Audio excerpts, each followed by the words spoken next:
ಜನ್ಮವನ್ನ ಈ ಪ್ರಪಂಚದಲ್ಲಿ ಈ ಜನ್ಮದ ಭೂಮಿ ಮೇಲೆ ತಾಳಿದ್ದೇವೆ. ಒಂದು ವಿಷಯವನ್ನು ಅರಿಯಬೇಕು, ಈ ಜೀವನದಲ್ಲಿ ಯಾವುದೂ ಶಾಶ್ವತವಲ್ಲ. ದೊಡ್ಡವರು ಒಂದು ಮಾತು ಹೇಳಿದ್ರು, ಅಲ್ಲಿದೆ ನಮ್ಮ ಮನೆ, ಇಲ್ಲಿ ಬಂದೆ ಸುಮ್ಮನೆ ಅಂತ. ನಮ್ಮ ಮನೆ ಶಾಶ್ವತವಾಗಿ ಮೇಲೆ ಇದೆ, ಇಲ್ಲಿ ಬಂದಿದ್ದೇವೆ. ಇರಷ್ಟು ದಿವಸ ಕಾಲ ನಾವು ಒಳ್ಳೆಯವರ ಜೊತೆ ಸಹವಾಸ ಮಾಡಿಕೊಂಡು, ಒಳ್ಳೆಯವರ ಜೊತೆಗೆ ಒಂದು ಅವಿನಾಭಾವ ಸಂಬಂಧಗಳಿಟ್ಕೊಂಡು, ನಾನು ಬದುಕಬೇಕು, ನನ್ನಾಗಿ ಅವರು ಬದುಕಬೇಕು, ಈ ಒಂದು ಆಲೋಚನೆಯಲ್ಲಿ ಬದುಕಿ ಒಂದು ಆರೋಗ್ಯಕರವಾದಂಥ ಒಂದು ಸಮಾಜವನ್ನು ನಿರ್ಮಾಣ ಮಾಡಿದಾಗ ಮಾತ್ರ ಈ ಜೀವನ.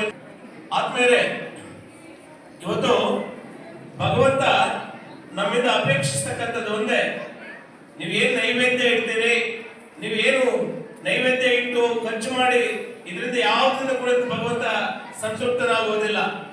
ಯಾವತ್ತಾದ್ರೂ 4 ಜನಕ್ಕೆ ಒಂದು ಬಡವ ಕಷ್ಟದಲ್ಲಿದ್ದಾಗ ಅವನಿಗೆ ಸಹಾಯ ಮಾಡಿದಾಗ, ಕಷ್ಟದಲ್ಲಿರ್ತಕ್ಕಂಥ ಒಬ್ಬ ವ್ಯಕ್ತಿಗೆ ಕೈ ಹಿಡಿದು ತನ್ನ ಜೊತೆಗೆ ಕರ್ಕೊಂಡು ಹೋದಾಗ, ಅವನ ಕಷ್ಟಗಳಲ್ಲಿ ಭಾಗಿಯಾದಾಗ, ಒಳ್ಳೆಯ ಅವಿನಾಭಾವ ಸಂಬಂಧಗಳನ್ನು ಇಟ್ಕೊಂಡಾಗ ಇದರಿಂದ ಭಗವಂತ ಬಹಳಷ್ಟು ಸಂತೃಪ್ತನಾಗ್ತಾನೆ.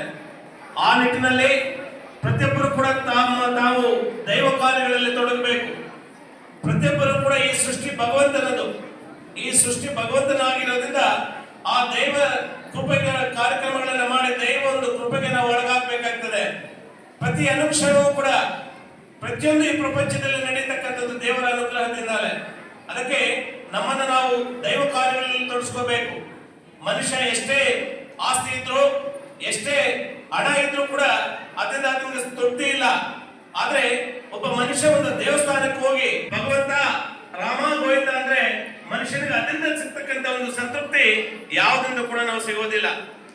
ಆದ್ಮೇಲೆ ಇತಿಹಾಸಗಳನ್ನ ಮೆಲುಕು ಹಾಕಿದಾಗ ಭಗವಂತ ಯಾವತ್ತೂ ನಮ್ಮಿಂದ ಒಳ್ಳೆಯದನ್ನ ಬಯಸ್ತಾನೆ. ಒಳ್ಳೆಯದು ಆಗ್ಲಿ ಅಂತಕ್ಕಂಥ ಒಂದು ಜನ್ಮವನ್ನ ನಮಗೆ ಕೊಟ್ಟಿದ್ದಾನೆ. ಆದ್ರೆ ತಾತವರು, ಯಾಕಂದ್ರೆ ಅವರ ಅನುಭವದ ಮಾತುಗಳು ಇವತ್ತು ನಾವು ಮೆಲುಕಾಕ್ಬೇಕಾಗ್ತದೆ.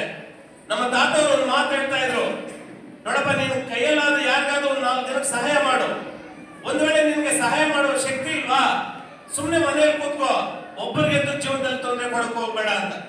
ಯಾಕಂದ್ರೆ ಯಾವತ್ತೂ ಇನ್ನೊಬ್ಬರಿಗೆ ತೊಂದರೆ ಕೊಟ್ಟು ನಾವು ಸಂತೋಷ ಪಡೋದು ಅದು ಕಾಲ್ಪನಿಕ ಅಷ್ಟೇ, ಟೆಂಪರರಿ. ಅದರಿಂದ ದೇವ ಸಂತೃಪ್ತನಾಗೋದಿಲ್ಲ. ಇತಿಹಾಸಗಳನ್ನ ಮೆಲುಕಾಕಿ ಇವತ್ತು ರಾವಣಾಸುರ, ರಾಮಾಯಣದ ಒಂದು ಇತಿಹಾಸವನ್ನು ತೆಗೆದುಕೊಂಡಾಗ ರಾವಣಾಸುರ ಮಹಾಶಿವಭಕ್ತ, ಶಿವನನ್ನೇ ಒಲಿಸಿದಂಥವನು. ಅನೇಕ ತಪಸ್ಸುಗಳನ್ನು ಮಾಡಿ ಶಿವನ ಒಂದು ಪ್ರೀತಿಗೆ ಪಾತ್ರಕ್ಕೆ ಮೆಚ್ಚುಗೆಯನ್ನು ಒಳಗಾಗಿದ್ದಂಥವನು ರಾವಣಾಸುರ. ಆದ್ರೆ ಅದಾದ ಒಂದು ವಿಧಿಯೇ ಏನೋ, ಅದನ್ನು ಎಷ್ಟೇ ಪರಮ ಭಕ್ತನಾಗಿದ್ದು ಕೂಡ ಶಿವ ಯಾವತ್ತೂ ಭಗವಂತ ಎಲ್ಲೋ ಹೊತ್ತು ಒಳ್ಳೆಯದನ್ನ ಬಯಸ್ತಾನೆ ಅನ್ನೋದಕ್ಕೊಂದು ನಿದರ್ಶನ ಅಂತ ತಮ್ಮನ್ನು ಇಡ್ತಾ ಇದ್ದೇನೆ.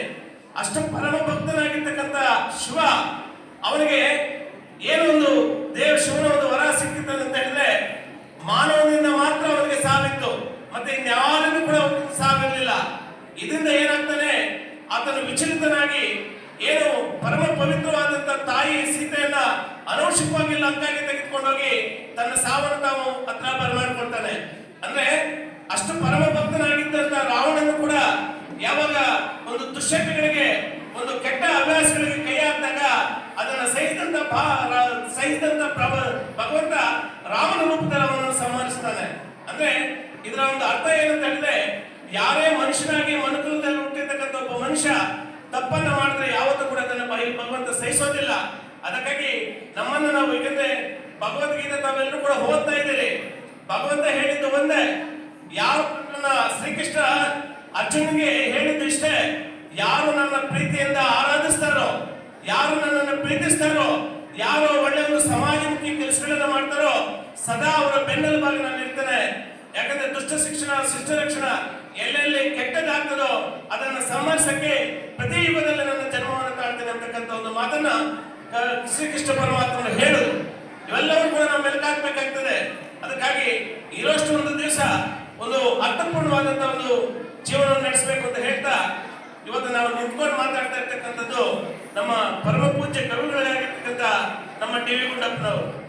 ನಾನು ಈ ಸಮಸ್ಯೆ ಹಳೆ ವಿದ್ಯಾರ್ಥಿ, ನಾನು ಇಲ್ಲೇ ಓದ್ತಿರ್ತಕ್ಕಂಥವನು. ನಾನು ಡಿ ವಿ ಜಿ ಅವರ ಬಗ್ಗೆ ಹೇಳ್ಬೇಕಾದ್ರೆ, ಅವರು ಒಂದು ಮಂಕುತಿಮ್ಮನ ಎಲ್ಲರೂ ಹೇಳ್ತಕ್ಕಂಥದ್ದು ಅದನ್ನ ಆಧುನಿಕ ಭಗವದ್ಗೀತೆ ಅಂತ ಕರೀತಾರೆ. ಇವತ್ತು ಸಮಾಜದ ಒಂದು ದಿಕ್ಸೂಚಕ ಕೂಡ ಅದನ್ನ ಹೇಳ್ಬಹುದು. ಡಿ.ವಿ.ಜಿ ಅವರ ಬಗ್ಗೆ ಒಂದು ಮಾತನ್ನು ಹೇಳ್ಬೇಕಾದ್ರೆ, ಅವರು ಒಳ್ಳೆ ಗ್ರಂಥಗಳನ್ನು ರಚಿಸಿ ಮಹಾನ್ ಕವಿ ಅನಿಸ್ಕೊಂಡ್ರು. ಅವರ ಒಂದು ಸಂದರ್ಭವನ್ನು ತಮ್ಮ ಮುಂದೆ ನಾನು ಹೇಳಕ್ಕೆ ಬರ್ತೇನೆ.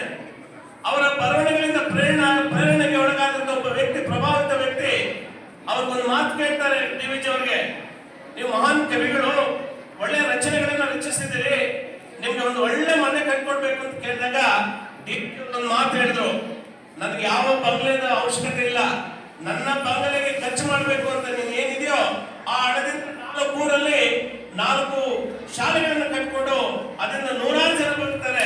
ಒಂದು ಬಂಗಲೆಯನ್ನು ಕಟ್ಕೊಂಡ್ರೆ ನಾನು ಒಬ್ಬ ಬದುಕ್ತೇನೆ, ಆದ್ರೆ 6 ಮಕ್ಕಳು ಇಲ್ಲಿ ಬೆಳೀತಾರೆ. ಅದಕ್ಕಾಗಿ ಅಂತ ಒಂದು ಪುಣ್ಯ ಕೆಲಸ ಅವ್ರಿಗೆ ಹೇಳಿ ಕಳಿಸ್ತಾರೆ. ಯಾಕಂದ್ರೆ ಭಗವದ್ಗೀತೆ ಯಾರು ಮಂಕುತಿಮ್ಮನ ಕಗ್ಗವನ್ನು ಓದಬೇಕು, ಓದಿದಾಗ ಅದರಲ್ಲಿರ್ತಕ್ಕಂಥ ಒಂದು ಕಾರ್ಯ ತಾತ್ಪರ್ಯ ನಮ್ಮನ್ನೆಲ್ಲರೂ ಕೂಡ ಮೈ ಚುಮ್ಮಿಸ್ತದೆ.